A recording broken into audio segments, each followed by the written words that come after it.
This is my Heathkit, model 10-4550 dual trace oscilloscope.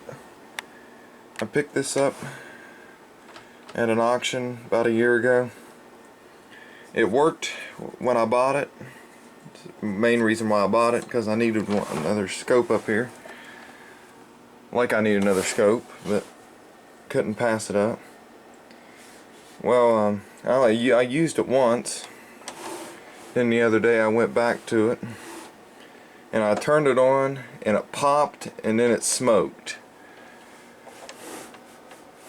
So about a week ago I recapped this whole board, all new Nichicon capacitors. That didn't fix it because I figured it might have a shorted capacitor. Well, those two green tantalum teardrop capacitors down there, well, it had these in there, these blue ones. These just exploded and I replaced those, and it fixed the issue of lack of horizontal deflection, and plus that resistor down there stopped smoking. And I went through and I found a bunch of these teardrop capacitors were cracked and burnt. So if you see, there's some green ones all throughout the board, which I had on hand. They came out of an old organ.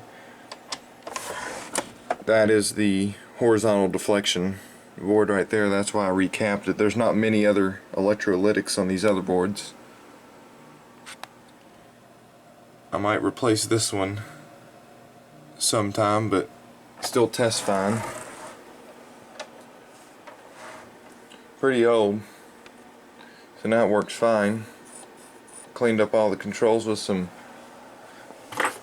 deoxit, and it works now. Replaced the power cord because the power cord it was bent, kinked, and had gotten to the wire, so I replaced it. Alright, so there you go.